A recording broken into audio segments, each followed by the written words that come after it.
Kemudian Bapak dan Ibu kaum muslimin dan muslimah rahimani wa rahimakumullah. Ya, kemudian hadis yang ketiga, di antara cara Nabi untuk membangun keharmonisan dan mewujudkan membangun kebahagiaan dalam rumah tangganya, Nabi itu suka ngobrol sama istrinya. Ya, Nabi itu menyempatkan waktu untuk ngobrol dengan istrinya dan mendengarkan cerita istrinya. Ya, contohnya dari Ibunda Aisyah radhiyallahu taala anha, beliau menceritakan bahasanya Nabi SAW jika berangkat safar, beliau mengundi di antara istrinya. Maka ketika itu yang keluar undian adalah dua orang istri Nabi, Aisyah dan Hafsah. Wakana Nabi SAW idza kana bil laili sara ma'a Aisyata yatahaddatsu. Nabi SAW pas perjalanan itu ada siang, ada pagi, ada malam. Kalau pas perjalanan itu malam, maka Nabi SAW jalan dengan Ibunda Aisyah. Untanya Nabi sendiri, untanya Ibunda Aisyah sendiri. Unta itu cuma bisa diisi satu orang. Untanya Nabi sendiri, unta Ibunda Aisyah sendiri. Unta Ibunda Hafsah sendiri. Nah ketika malam, Nabi SAW itu menjadikan untanya jalan bareng sama untanya Ibunda Aisyah. Jalan bareng, sampingan. Setelah sampingan, ngobrol. Sampingan ngobrol. Ini ngobrol yang gak enak loh Pak. Di antara dua unta. Kan? Bukan kemudian itu lebih enak ngobrol boncengan depan belakang Pak ini daripada ini jejeran dan ngobrol itu kan kayak mungkin kecepatannya anggap aja seperti orang naik sepeda terus kemudian sambil ngobrol. Ini Nabi ngobrol. Sara ma'a Aisyah, Nabi jalan, untanya dibuat jalan bareng dengan Ibunda Aisyah radhiyallahu taala anha. Dan apa yang dilakukannya tahaddatsu ngobrol. Dia ngobrol dengan istrinya. Penyakit banyak suami, cuek, istrinya nggak dijak ngobrol. Ngobrol sama HP-nya. Ngobrol sama temannya semangat, ngobrol sama istrinya tidak bisa. Itu banyak istri mengeluh. Keluhannya banyak sekali. Suami saya cuek, di rumah itu sibuk sama HP. Ada lagi yang ngeluh, suami saya cuek, di rumah sibuk ngegame. Macam-macam.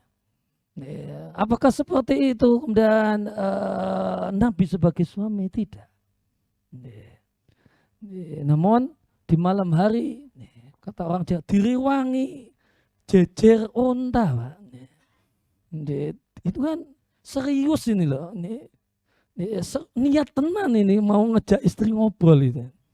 Kalau enggak niatkan ini udah malam, udah capek, ini kondisi perjalanan udahlah sendiri-sendiri sampai. Tidak demikian. Ini Nabi niat tenan ini. Niat serius ini ngobrol sama istrinya. Luar biasa semangatnya. Semangat kemudian ngejak istri ngobrol ketika punya waktu longgar. Betul-betul dimanfaatkan. Waktu longgarnya malam, ya ngobrol. Tidak kemudian sudah kemudian siang ditinggal pergi, ditinggal ke kantor, cuma ribut sama anak-anak. Pulang malam juga ditinggal tidur, ditinggal ngegame, ditinggal HP. Keluhan banyak istri. Namun lihat bagaimanakah Nabi SAW mencontohkan untuk jadi suami yang baik. Akhirnya kemudian Ibunda Hafsah ini Mary ya, karena tadi yang diajak dua. Lah kalau malam kok cuma sama Ibunda Aisyah ngobrolnya. Ini pernak-pernik dunia poligami Pak ya. Ya faqalat Hafsah tuh, maka Hafsah kemudian mengatakan Hafsah kemudian ngomong kepada Aisyah. Siang-siang ngomong waktu siang Hafsah bilang kepada Aisyah, "Ala tarkabina lailata ba'iri?" Gimana kalau nanti malam ya ganti suasana lah. Kamu naik untaku. Nah, kamu naik untaku wa arkabu ba'iroki. Nah, aku juga ganti suasana naik untamu. Nah, kan bosan unta itu saja ya. Cobalah cari suasana. Gimana kalau nanti malam kita tukaran kendaraan? Ini kata Ibunda Hafsah. Nang durina tang durina wa angdu. Engkau bisa lihat aku dan aku bisa lihat dirimu. Maka atas penawaran ini Ibunda Aisyah mengiyakan. Bala, oh ya, enggak apa-apa. Akhirnya faroqibat, maka Ibunda Hafsah dan radhiyallahu taala anha naik untanya Ibunda Aisyah, dan Nabi Shallallahu Alaihi Wasallam pas waktu malam itu kembali Nabi dengan untanya mendatangi untanya Ibunda Aisyah, dan ternyata isinya ada lain orang lah, istrinya Hafsah. Istrinya Hafsah. Fasallama alaiha, Nabi ketika datang dah mepet ini dengan untanya, Nabi mengucapkan salam. Summa sara hatta nazalu. Kemudian jalan bareng ya, kemudian adanya Hafsah ya akhirnya kemudian tetap jalan bareng bersama Ibunda Hafsah yang ada di untanya Ibunda Aisyah. Nabi pun tetap melakukan apa yang beliau lakukan, ngejak ngobrol. Hatta nazalu, demikian keadaannya sampai mereka singgah untuk istirahat. Faftaqadatu Aisyatu, maka setelah kemudian terjadi ya, Aisyah baru merasa diakali. Setelah terjadi Aisyah baru merasa diakali. Beliau kehilangan Nabi semalaman. Kehilangan Nabi semalaman. Demikian dalam hadis yang diriwayatkan oleh Al-Bukhari. Maka pelajaran dari hadis ini, Nabi Shallallahu Alaihi Wasallam itu semangat untuk ngajak salah satu istri ketika beliau safar. Karena beliau punya beberapa istri, maka semuanya diajak, namun dengan gilirannya dengan cara undian.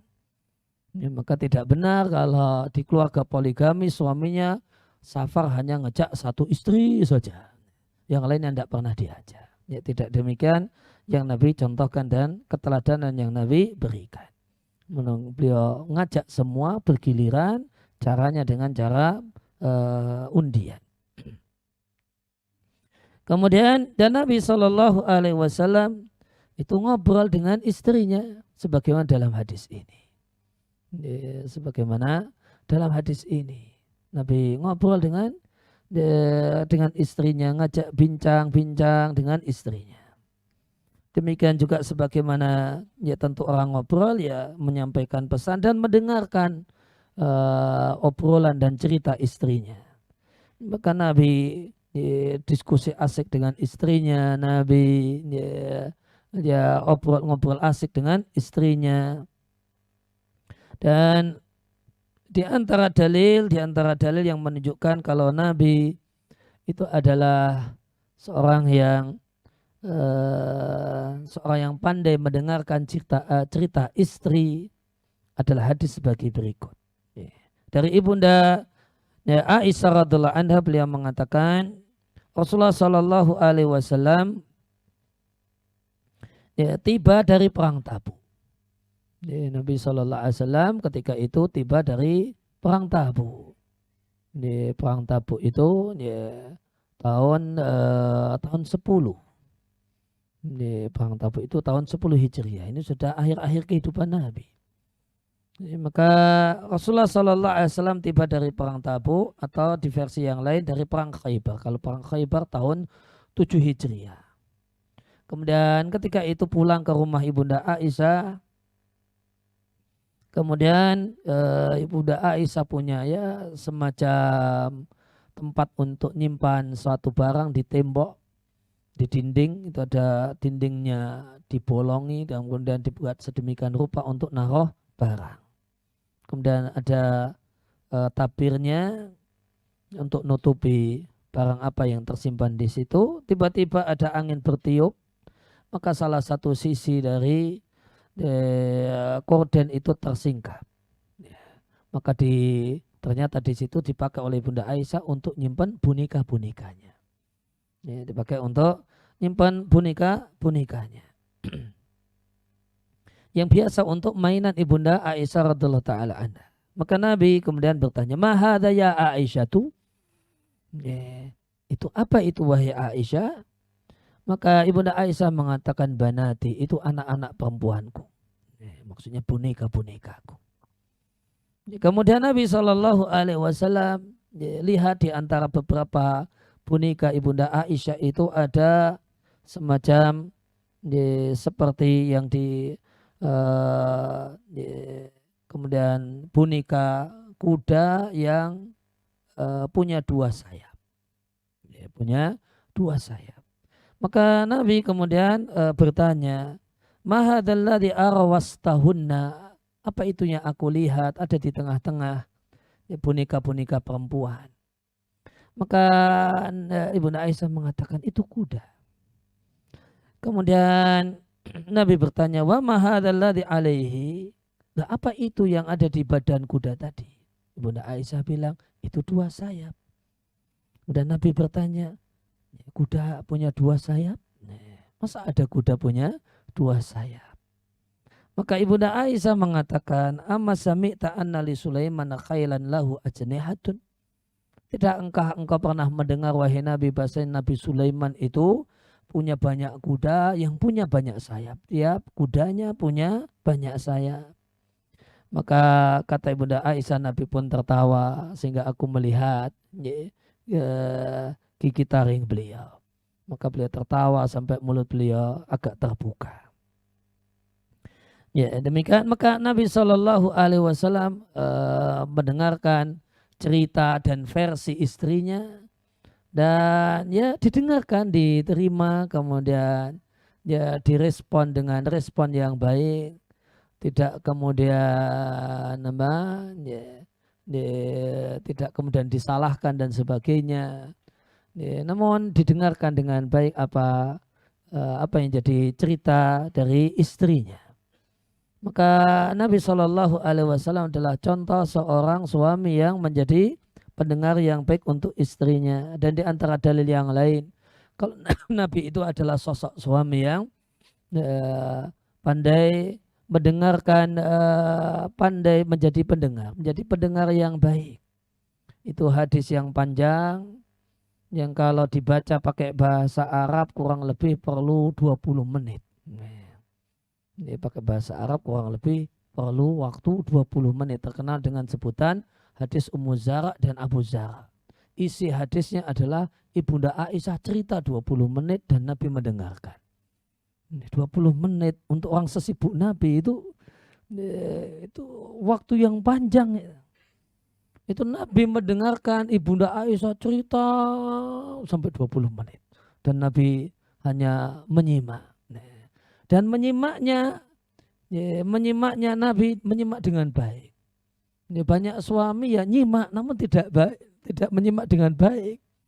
Di akhir cerita malah kemudian tadi gimana isinya? Malah sudah cerita panjang-panjang itu. Kesimpulannya apa? Tidak tahu kesimpulannya. Namun Nabi Shallallahu Alaihi Wasallam ngasih respon yang luar biasa. 20 menit ibunda Aisyah itu cerita dan Nabi tahu isinya. Kemudian Nabi bisa ngasih respon yang tepat. Nabi katakan karena di situ diceritakan tentang model-model suami. Diceritakan tentang model-model suami, aneka ragam model-model suami. Selama 20 menit ceritanya. Maka Nabi SAW kemudian merespon dengan menyebutkan model suami yang ideal yang ada di ceritanya ibunda Aisyah. Aku dan dirimu seperti Abu Zara dengan Ummu Zara. Responnya nyambung Pak setelah dengar 20 menit. Itu gimana pandainya Nabi adalah seorang yang pandai mendengarkan. Tidak kemudian didengarkan namun ditinggal sambil buka scroll HP. Nah akhirnya tadi apa sih ceritanya? Nah, tidak demikian. Namun didengarkan panjang, meskipun panjang, dan setelah itu bisa ngasih respon yang nyambung dan tahu menunjukkan kalau paham, mendengarkan dan menyimak apa yang disampaikan oleh ibunda Aisyah radhiyallahu taala anha. Ya, maka Ini contoh kemudian Nabi SAW membangun kebahagiaan dalam rumah tangga. Beliau ngajak ngobrol istrinya, beliau jadi pendengar yang baik. Perlu diketahui terutama oleh bapak-bapak, ya, perempuan itu punya syahwat berbicara yang luar biasa. Nah, itu kalau syahwat berbicaranya tidak tersalur, itu dia stres. Maka wanita itu tidak bahagia ketika setiap wanita punya syahwat bicara yang luar biasa, ternyata ketemu suami yang cuek dan gak mau dengarkan dia cerita. Apa itu cerita gak mutu, gak usah cerita lah. Cerita yang mutu-mutu saja. Padahal perempuan itu cerita, dia menceritakan semuanya, hal-hal yang remeh semuanya diceritakan lengkap, detail. Gitu. Ya. Nah, maka di antara kiat penting untuk bisa kemudian membahagiakan istri itu sebenarnya sederhana. Jadilah pendengar yang baik. Pas ngomel ya jadi pendengar yang baik. Pas gembira mau banyak cerita ya juga jadi pendengar yang baik. Itu istrinya bahagia, Pak.